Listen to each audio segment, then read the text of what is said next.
მოგესალმებით მეგობრებო. მე ვარ ვახო ჯაფარიძე, ფსიქოლოგი და ფსიქოთერაპევტი და ეს არის ჩემი აწუხე ტრადიციული, ყოველკვირეული რუბრიკა კითხვა ფსიქოლოგს, სადაც თქვენ მიგზავნით თქვენ შეკითხვებს.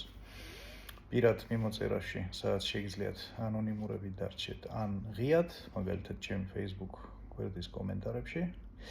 და შემდეგ მე ვწერ ვიდეო პასუხებს თქვენს შეკითხვებზე.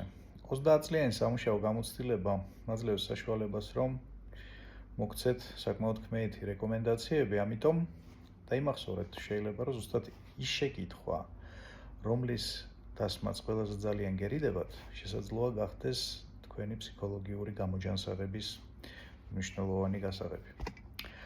დღეს გვაქვს რამდენიმე შეკითხვა და მოდით დავიწყოთ პირველი შეკითხვით. შეკითხვა ჟღერს ასე.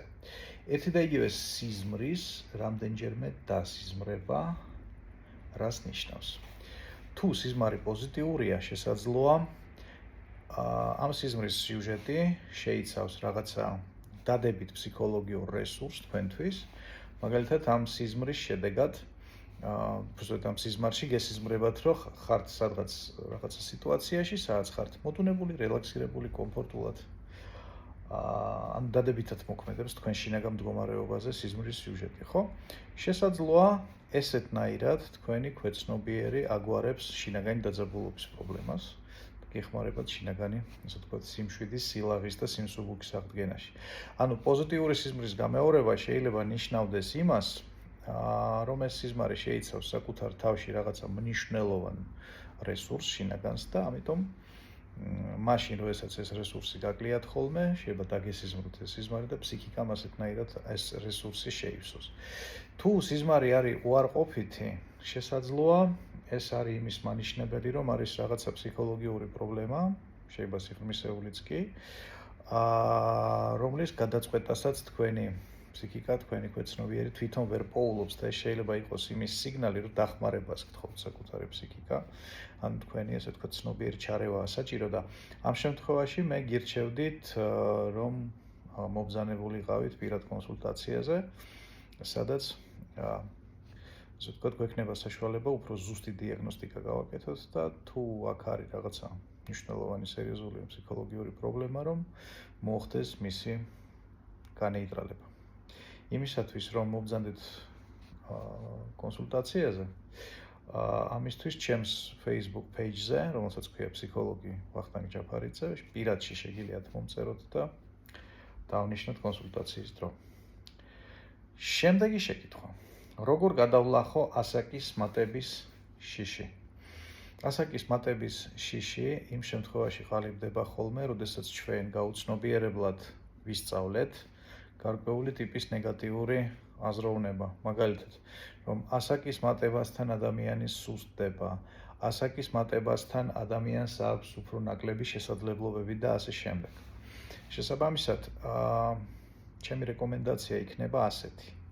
აიღეთ სუფთა ფურცელი, კალამი და ჩამოწერეთ ყველა ის ნეგატიური ასოციაცია, რაც გაქვთ ასაკის მატებასთან დაკავშირებით. შემდეგ დაწერეთ ახალი ჩამონათვალი, სადაც ყოველი ეს ნეგატიური ასოციაცია შეცვალეთ პოზიტიური ასოციაციით, ხო? მაგალითად, ასაკის მატებასთან ერთად ადამიანი სუსტდება და ჩაჩანაკდება, ასე ვთქვათ, ხო? შეგიძლიათ შეცვალოთ იმაზე, რომ მიუხედავად ასაკისა, შემიძლია ვიყო კარგ ფიზიკურ, მენტალურ და სულიერ ფორმაში და ასე შემდეგ. ანუ შეცვალეთ, ასე ვთქვათ, ასოციაციები. თუ ამას გააკეთებთ, აი კვირაში ერთხელ რო გააკეთებთ, დაახლოებით 3-4 კვირის მანძილზე, ხო? შესაძლოა აბსოლუტურად საკმარისი აღმოჩნდეს, ასეთ საკუთარ თავზე მუშაობა. თუ ამან ვერ გიშველათ, შესაძლოა ასაკის მატების შიში არის უბრალოდ ზედაპირული გამოხატულება რაღაცა სიღრმისეული პრობლემისა, როგორც წესი ტრავმული ხასიათის. ამ შემთხვევაშიც ფსიქოთერაპიაა საჭირო. შემდეგი შეკითხვა. 10 წელია ქორწინებაში ვარ და არ მყავს შვილი. არ მინდა ვიშვილო, დანარჩენი თითქმის ყველაფერი ვცადეთ. ეს ამბავი ძალიან მთრგუნავს, ბოლო დროს მივხვდი, რომ ამის გარდა აღარაფერზე ვფიქრობ. კი ბატონო, ძალიან საინტერესო, მნიშვნელოვანი შეკითხვა. ეს პრობლემა აწუხებს საკმაოდ დიდი რაოდენობით ადამიანებს. და მინდა გითხრათ, რომ უზარმაზარი გამოცდილება მაქვს მე პირადად ფსიქოგენურ უშვილობასთან მუშაობისა. შეიძლება იყოს ისე, რომ რაღაცა მოვლენების შედეგად ქვეცნობიერმა, ასე ვთქვათ, დაბლოკოს მშობლობის ფუნქცია, ხო, დაბლოკოს შვილის ყოლის შესაძლებლობა. რამდენიმე მაგალითს გეტყვით პრაქტიკიდან და თქვენ თვითონ მიხვდებით. ერთ-ერთი ჩემი კლიენტი, რომელსაც ეს პრობლემა აწუხებდა, იხსენებს ესეთ რაღაცას, რომ ბავშვობაში, სადღაც 5 წლის ასაკში, მეზობლად რაღაცა ქალბატონი გადაყვა მშობიარობას და ამის შესახებ, ესე ტრაგიკულად მოყვა სახში, ასე ვთქვათ, მის მომშობლებმა, რომ ამ ბავშვს ჩაუჯდა გონებაში, რომ ესე იგი ბავშვის გაჩენა არის სასიკვდილოდ საშიში და შესაბამისად ქვეცნობიერმა ეს ფუნქცია დაკეტა. და რამდენიმე კონსულტაცია აღმოჩნდა სულ საჭირო, რომ ეს პრობლემა გაგვექრო და შემდეგ მას შესძენოდა შვილი. კიდე ერთი მაგალითი, მაგალითად ერთ ქალბატონს მოძალადისგან შვილის ყოლის შიში ჰქონდა ძალიან ძლიერი, ანუ გაუპატიურების ღერგლი. იქ არ მოხდა მისი დაორსულება ამ ძალადობრივი ეპიზოდის შედეგად, მაგრამ ქვეცნობიერმა ეს იმდენად სერიოზულად აღიქვა, რომ ასე ვთქვათ, ეს ფუნქცია დაკეტა იმ მომენტში. აქაც რამდენიმე კონსულტაცია აღმოჩნდა საკმარისი იმისთვის, რომ ეს პრობლემა მოგვეგვარებინა. კიდე ერთი მაგალითი, ნაკლებად ბრუტალური, მაგრამ ძალიან საინტერესო, ქალბატონი, რომელსაც ერთი შვილი უკვე ჰყავდა და შემდეგ მეორე ქორწინებაში აღარ უჩნდებოდა კიდევ ბავშვი და ანუ არ ურსულდებოდა. აქ რა იყო, ესე იგი ცხოვრობდნენ პატარა ბინაში და სვარწმუნებდა საკუთარ თავს, რომ ეხლა პატარა ბინაში ვარ, ჯერ დრო არ არის, ჯერ დრო არ არის, ჯერ დრო არ არის და ისე კარგად დაარწმუნა საკუთარი თავი, რომ ქვეცნობიერმა შემდეგ როდესაც სამსართულიან სახლში გადასახლდნენ, ქვეცნობიერმა, ასე ვთქვათ, ეს გადმორთვა უკან ვეღარ გააკეთა. და აქაც ძალიან შედეგიანი აღმოჩნდა ჩვენი მუშაობა. იმისათვის, რომ ეს პრობლემა მოგვარდეს, აქ არის საჭირო პროფესიონალური სისტემური მიდგომა. თან იმის გათვალისწინებით შეიძლება რაღაცა დიაგნოზებიც იყოს, ხო? იმიტომ რომ ხანდახან არის ისე, რომ ცოლ-ქმარი არის აბსოლუტურად ჯანმრთელი, თავსებადი და ბავშვი არ უჩნდებათ და აქ არის ფსიქოლოგიური მიზეზები. შეიძლება იყოს ისე, რომ სულ გამუდმებით არის არეული ან ერთის ან მეორის ორგანიზმი ისეთნაირად, რომ ეს ფიზიკური, ასე ვთქვათ, კონდიცია უშლის ხელს ნორმალურ ან დაორსულებას, ან შემდეგ, ასე ვთქვათ, ჯანსაღ ორსულობას, ფეხმძიმობას და ასე შემდეგ, ხო? აქაც შეიძლება იყოს ფსიქოლოგიური მიზეზები, მაგალითად, თუ ქვეცნობიერმა ადამიანის გადაწყვიტა სადღაც, რომ შვილის ყოლა არის ან საშიში, ან არასასურველი, ამ შემთხვევაში შეიძლება გამოიყენოს ორგანიზმის დაავადება, როგორც ბლოკირების ინსტრუმენტი ორსულობის, ხო? ამიტომ ამ შემთხვევაში ძალიან გირჩევდით, რომ მობრძანებულიყავით უშუალოდ ამ პრობლემის ფსიქოთერაპიაზე. და როგორც წესი, ხოლმე ძალიან კაი შედეგი აქვთ ადამიანებს ასეთი ფსიქოთერაპიული კურსის გავლის შემდეგ. შემდეგი შეკითხვა. ადამიანს ქარიზმა თანდაყოლილი აქვს თუ გამომუშავებაც შეიძლება? თანდაყოლილი შეიძლება იყოს, ბუნებრივია, არიან ადამიანები, რომლებიც იბადებიან ქარიზმატულად და არის ქარიზმატულობის გამომუშავების, ასე ვთქვათ, სავარჯიშოები, ინსტრუმენტები და ასე შემდეგ. აქ არის გასაკეთებელი ორი რაღაც. პირველი, ვიკლიოთ, ხომ არ გვაქვს ჩვენ გაუცნობიერებლად საკუთარი ქარიზმატულობის შიში. მაგალითად, ხო? თუ ვიქნები უფრო ქარიზმატული, მივიზიდა უფრო მეტ ყურადღებას და მეშინია რა სიტყვიან ადამიანები. ანუ როდესაც არის კრიტიკის შიში, გაუცნობიერებელი, განსჯის შიში, შეფასების შიში, შეიძლება ეს იყოს, ასე ვთქვათ, შემაფერხებელი ფაქტორი იმისა, რომ ადამიანმა საერთოდ არ დაიწყოს საკუთარ თავში ქარიზმატულობის განვითარება, საერთოდ ამ მიმართულებით არ წავიდეს. ეს ერთი და მეორე უშუალოდ ქარიზმატულობის შინაგანი მდგომარეობის განვითარება, იმიტომ რომ ქარიზმატულობა ვითარდება იმ შემთხვევაში, თუ შეძლებთ, რომ ერთიანად, ასე ვთქვათ, შეხვიდეთ 4 მდგომარეობაში. რა მდგომარეობებია ეს, ხო? ესე თავდაჯერებულობა ერთი. მეორე, ეს არის სილაღე, იმიტომ რომ მარტო თავდაჯერებულობა ხანდახან აგრესიულად აღიქმება ხოლმე. თავდაჯერებულობა პლუს სილაღე აღიქმება ძალიან კარგად, ასე ვთქვათ, უფრო მიმზიდველობას გძენთ. გარდა თავდაჯერებულობისა და სილაღისა, ქარიზმატულობისთვის ასევე მნიშვნელოვანია ემოციურობა, ხო? რომ ასე ვთქვათ, შეძლოთ საკუთარი შინაგანი განწყობის გადადება ადამიანებისთვის, ასე ვთქვათ, ხო, რომ ისინიც შემოიყვანოს თქვენს ემოციურ ველში და მეოთხე ძალიან მნიშვნელოვანი მომენტი ქარიზმატულობისთვის ეს არის ყურადღებიანობა, აი აქ და ამჟამად ასე ვთქვათ სიტუაციის მიმართ, აი ახლა რა ხდება ამ სიტუაციაში, როდესაც ყველაფერს ამჩნევ და სიტუაციას კარგად მართავ. და როგორც თქვი, აქ საჭიროა სისტემური მუშაობა ქარიზმატულობის გამომუშავებისთვის. ჩემს დახურულ კლუბში, მოგეხსენებათ, მე ასევე მაქვს ფსიქოლოგიური კლუბი, რომელსაც ქვია საინტერესო სახელწოდება ორიონი. ამ კლუბში გვაქვს ხოლმე საკომუნიკაციო ვარჯიშები, მათ შორის თავდაჯერებულობაზე, ქარიზმატულობაზე და ასე ვთქვათ, აი ისეთ შინაგანი მდგომარეობების გამომუშავებაზე, რომელიც ერთის მხრივ გძენს უფრო დიდ მიმზიდველობას, ხო, აუდიტორიის ასე ვთქვათ, თვალში და მეორე, უფრო გავლენიანი ადამიანი ხდები, შენ სიტყვას უფრო მეტი ძალა აქვს, ასე რომ თუ დაინტერესდებით ამ თემით, შეგიძლიათ ნახოთ ჩემს Facebook page-ზე ფსიქოლოგი ვახტანგ ჯაფარიძე. ამ კლუბის, ასე ვთქვათ, პირობები, დეტალები, იმიტომ რომ კლუბში ყველას არ ვღებულობთ, მხოლოდ გასაუბრების შემდეგ ვღებულობთ ხოლმე გადაწყვეტილებას, რომ დავიმატოთ ახალი მონაწილე კლუბში. შემოგვიერთდით და ძალიან ბევრ სასარგებლოს ისწავლით, არა მარტო კომუნიკაციის და ქარიზმატულობის მხრივ, არამედ ყველა სხვა დანარჩენ ასპექტში, ასე ვთქვათ, ადამიანის კეთილდღეობის და ფსიქოლოგიური შინაგანი პიროვნული განვითარების. შემდეგი შეკითხვა. ისეთი შეგრძნება მაქვს, თითქოს მამაკაცები ვერ ვმამჩნევენ. არ ვიცი რას ვაკეთებ, არასწორად ურთიერთობებში არ მიმართლებს. ამას გვეკითხება ქალბატონი.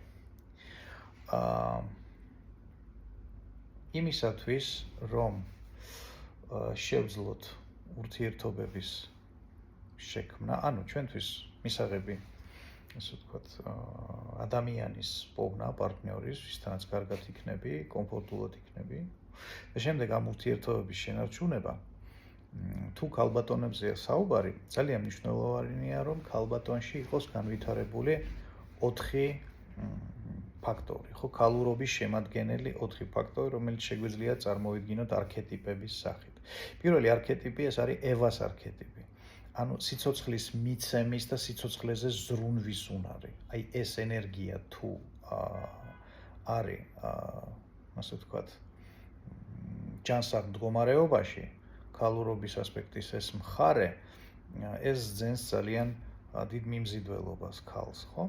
მეორე ასპექტი ეს არის ელენეს არქეტიპი, ელენე ტროელი თუ გახსოვთ, ანუ სექსუალურობის ასპექტი. ესეც უნდა იყოს ჯანსაღ მდგომარეობაში და კარგად გამოხატული, ხო? ანუ არც ზრუნვის უნარი არ უნდა იყოს დათრგუნული, არც სექსუალურობის უნარი არ უნდა იყოს დათრგუნული. მესამე არქეტიპი, რომელიც ასევე ჯანმრთელ მდგომარეობაში უნდა იყოს, ეს მომენტი უნდა გქონდეს ქალბატონს, იმისთვის რომ ის იყოს შესამჩნევი და მიმზიდველი და სასურველი, ეს არის საიმედოობის არქეტიპი, ხო? ეგრეთ წოდებული წმინდანის არქეტიპი. ანუ ეს არის ის უნარი, როდესაც შეგიძლია ადამიანს დაეღრდნო, ხო? ეს არის ქალბატონის უნარი, რომ ურთიერთობაში იყოს თანამოაზრე და ჭეშმარიტი პარტნიორი. და კიდევ ერთი არქეტიპი, მეოთხე არქეტიპი, ეს არის სიბრძნის არქეტიპი, ეგრეთ წოდებული სოფიას არქეტიპი, ხო? ეს არის ქალური სიბრძნე, მოგეხსენებათ ქალბატონების ინტუიცია გაცილებით უფრო კარგად მუშაობს, იმიტომ რომ გაცილებით უფრო გრძნობიარეები არიან და შესაბამისად ინფორმაციასაც გაცილებით უფრო ადრე აღიქვავენ რაღაცა მოვლენებზე და აი ეს 4 მხარე თუ აქვს განვითარებული ქალბატონს და ჯანსაღ მდგომარეობაში თუა და არც ერთი მათგანი თუ არ არის დაცრკუნული, ესეთი ადამიანი ძალიან შესამჩნევია ხოლმე, ძალიან სასურველია და როგორც წესი მისი ჰარმონიული ცხოვრება ლაგდება ძალიან კარგად. იმისთვის რომ ამაში უფრო ღრმად გაერკვეთ, იმისთვის რომ ასე ვთქვათ მიხვდეთ თქვენში რა მდგომარეობა ამ არქეტიპების თვალსაზრისით, ქალურობის ამ ასპექტების თვალსაზრისით, ხო? შემიძლია შემოგთავაზოთ ესეთი რაღაც, ალბათ უახლოეს კვირებში ან თვეებში გავაკეთებ ურთიერთობის თემაზე ტრენინგს. სადაც ვისაუბრებთ მათ შორის ქალურ არქეტიპებზე, მამაკაცურ არქეტიპებზე, როგორ მოვახდინოთ, ასე ვთქვათ, საკუთარი ქალურობის და მამაკაცურობის დიაგნოსტირება ფსიქოლოგიური თვალსაზრისით. თუ საჭიროა, როგორ გამოვაჯანსაღოთ ის და როგორ მოვიყვანოთ, ასე ვთქვათ, ნორმალურ ჰარმონიულ მდგომარეობაში ჩვენი პირადი ცხოვრება. შეგიძლიათ გამოიწეროთ ჩემი Facebook page-ი ფსიქოლოგი ვახტანგ ჯაფარიძე და ადევნოთ თვალყური ანონსებს უახლოეს ხანებში აუცილებლად დავაპირებ ამ ტრენინგის გაკეთებას და შესაბამისად დეტალური პროგრამაც დაიდება. გარდა ამ ტრენინგისა, უახლოეს მომავალში გეგმავ ტრენინგს ეპიგენეტიკის თემაზე, ანუ როგორ მოქმედებს ჩვენს ცხოვრებაზე ჩვენი წინაპრების ფსიქოლოგიური პრობლემები და მათი ძლიერი და სუსტი მხარეები, იმიტომ რომ ხანდახან ისე ხდება, რომ ადამიანის პრობლემის ნამდვილი მიზეზი დევს წინათაობების ისტორიაში. ამ თემაზე მექნება ძალიან საინტერესო, ასე ვთქვათ, საღამო, ერთი ლექციის სახით თავისი პრაქტიკული სავარჯიშოებით. ასევე გეგმავ ორთვიან ტრანსფორმაციულ კურსს, სადაც იქნება სიღრმისეული ტრანსფორმაციის ინსტრუმენტები, რომელსაც პირადად მე ვიყენებ მაგალითად ჩემ პრაქტიკაში. ორთვიანი გაღრმავებული კურსი იქნება ამ თვალსაზრისით. ეს იქნება კურსი ადამიანებისთვის, ვისაც არანაირი ცოდნა არ აქვს ფსიქოლოგიაში და ასევე ადამიანებისთვის, ვინც შესაძლოა პროფესიულადაც კი არის დაკავებული ფსიქოლოგიით და ეს ინსტრუმენტები მნიშვნელოვნად შეიძლება წაადგეთ მათ თავიანთ პრაქტიკაში. ასევე გეგმავ ჰიპნოზის ტრენინგის გაკეთებას 3 მოდულად, ანუ დამწყებთათვის, შემდეგ გაღრმავებული კურსი და შემდეგ, ასე ვთქვათ, სპეციალური კურსი, სადაც კიდევ უფრო, ასე ვთქვათ, მნიშვნელოვანი ინსტრუმენტებს შევისწავლით ჰიპნოტური ფსიქოტექნოლოგიებით მუშაობისა. ასევე უახლოეს მომავალში მექნება ფინანსური მარათონი, სადაც ნეიროლინგვისტური პროგრამირების ტექნიკების მეშვეობით ვისწავლით, როგორ, ასე ვთქვათ, გახდეთ ფინანსურად უფრო წარმატებული. და ყველაფერი ეს დაიდება აუცილებლად ანონსების სახით ჩემს გვერდზე ფსიქოლოგი ვახტანგ ჯაფარიძე, ამიტომ გამომყევით ასევე Facebook-შიც, იმისთვის რომ დროზე შეიტყოთ ამ ღონისძიებების შესახებ და დაიკავოთ თქვენი ადგილი. მადლობას მოგახსენებთ ყურადღებისთვის. გახსოვდეთ, რომ შეგიძლიათ დამისვათ შეკითხვები და აუცილებლად მიიღებთ პასუხებს ამ შეკითხვებზე, შეგიძლიათ მომწეროთ პირად მიმოწერაში ჩემს page-ზე ფსიქოლოგი ვახტანგ ჯაფარიძე ან ამ ვიდეოს ქვეშ კომენტარებშიც შეგიძლიათ დასვათ თქვენი შეკითხვები. მაგრამ თუ გნებავთ, რომ ეს გააკეთოთ ანონიმურად, ჯობია რომ მომწეროთ პირადში. კიდევ ერთხელ მადლობა ყურადღებისთვის და მომავალ შეხვედრამდე შემდეგ კვირას.